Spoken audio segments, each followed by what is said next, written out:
Bring you up to date there with some of the main stories. And from today, anyone testing positive for coronavirus in England could be fined £10,000 if they don't self-isolate. The government says the police will enforce the new laws by checking in on households and acting on information about those accused of breaking the rules. Let's have a look at some of the morning's papers for you at the start of a new week. Let's begin with the Daily Mail.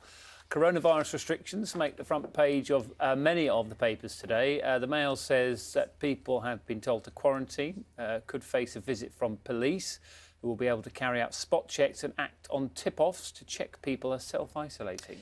The Daily Telegraph suggests that people are becoming increasingly fatigued by lockdown measures and reports that up to 100 Conservative MPs are now ready to back a call for Parliament to have more say on future lockdown measures.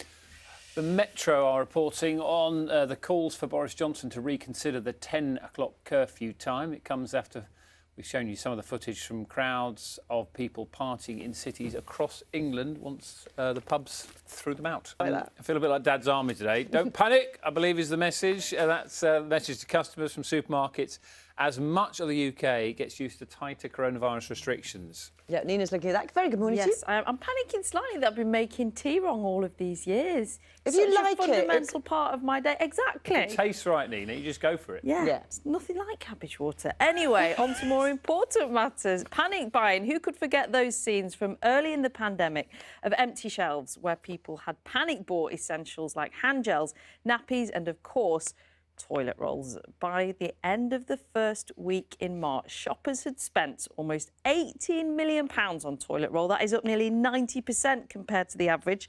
Now, in response, all of the major supermarkets introduced temporary restrictions, if you'll remember, limiting the amount that one person could buy at any one time.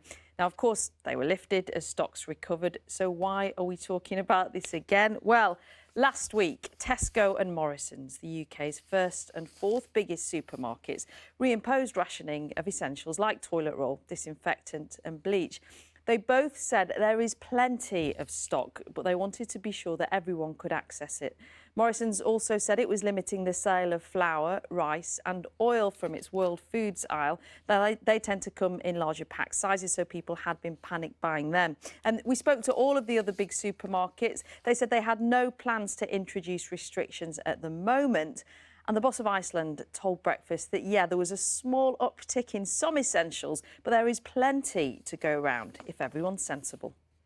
Yeah, that's right. But this is happening at a time of increased pressure for supermarkets. Last week, the Prime Minister introduced new measures, which included increasing the fine for those who didn't wear a face covering in shops. In response to that, Morrisons and Asda have said that they're bringing in marshals to their biggest stores, so they're extra staff on the doors to monitor shoppers' behaviour and ensure that they are following the new rules.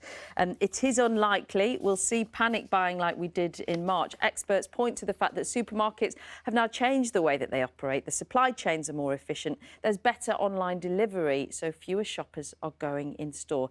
Tesco are now offering 1.5 million weekly delivery slots compared to 600,000 in March. And Sainsbury's now say that its website could serve twice as many people as they did 6 months ago. So hopefully we won't see the scenes that we saw back in March. And I keep thinking about the people who were leaving the supermarkets with big trolleys full of loo rolls. They must have had their cupboards full throughout the entire summer, mustn't they? Nina, yes, thank you very much.